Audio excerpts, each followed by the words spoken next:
بسم اللہ الرحمن الرحیم۔ السلام علیکم۔ امید ہے کہ آپ تمام دوست خیریت سے ہوں گے۔ آپ تمام دوستوں کو HI اردو ٹی وی کی جانب سے آج کی اس ویڈیو میں خوش آمدید کہتے ہیں۔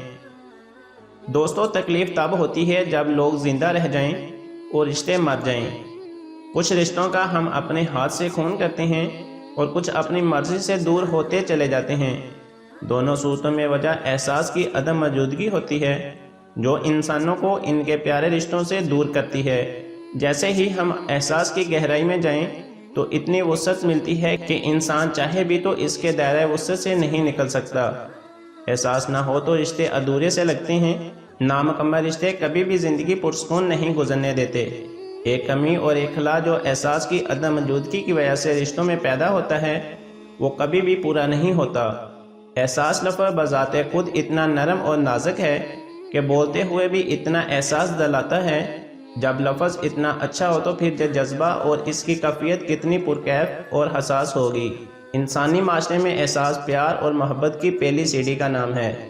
یہ نہ ہو تو انسان میں قربانی اور احساس کا جذبہ بھی پیدا نہیں ہو سکتا۔ نہ یوں کہا جائے کہ احساس ختم ہو جائے تو انسانیت مر جاتی ہے۔ جن کے دل سخت اور مردہ ہوں وہ اس کیفیت سے ناآشنا ہوتے ہیں۔ احساس کرنے اور کروانے والے لوگ بہت قیمتی اور لاجواب ہوتے ہیں جو احساس کا قرب حاصل کرتے ہیں۔ ان کی منزلیں بھی روشن اور ہموار ہوتی ہیں۔ انسان کو کسی بھی تکلیف کا احساس اس وقت تک نہیں ہوتا جب تک وہ خود اس تکلیف سے نہ گزرے۔ ہمارے معاشرے سے احساس کا خاتمہ ہو چکا ہے۔ احساس کسی رشتے میں ہو تو رشتے مضبوط ہوتے ہیں اور احساس نہ ہو تو رشتے ٹوٹ جاتے ہیں۔ احساس ہی ہے جو رشتوں کو جوڑے رکھتا ہے اور احساس کے خاتمے کے ساتھ ہی تمام رشتے اور تعلقات بھی ختم ہو جاتے ہیں۔ یہ بات درست ہے کہ احساس نہ ہو تو تمام رشتے ادھورے سے لگتے ہیں۔ احساس کی عدم موجودگی کی وجہ سے رشتوں میں جو خلا پیدا ہوتا ہے وہ کبھی بھی پورا نہیں ہو پاتا۔ کسی نے خوب کہا ہے کہ رشتے درختوں کی مانند ہوتے ہیں۔ بعض اوقات ہم اپنی ضروریات کی خاطر انہیں کاٹ دیتے ہیں اور خود کو گھنے سائے سے محروم کر دیتے ہیں۔ یہ ہماری اخلاقی ذمہ داری ہے کہ ہم اپنے ارد گرد کا جائزہ لیں اور اگر کسی کو ہماری ضرورت ہے تو اپنی حیثیت کے مطابق اس کی ضرورت کو پورا کرنے کی کوشش کریں، کیونکہ یہی احساس ہے جو بندے سے ہو تو اللہ کے قرب سے آشنائی ملتی ہے۔ رشتوں کی حفاظت کریں، چاہے رشتے خون کے ہوں، احساس کے ہوں یا پھر دوستی کے۔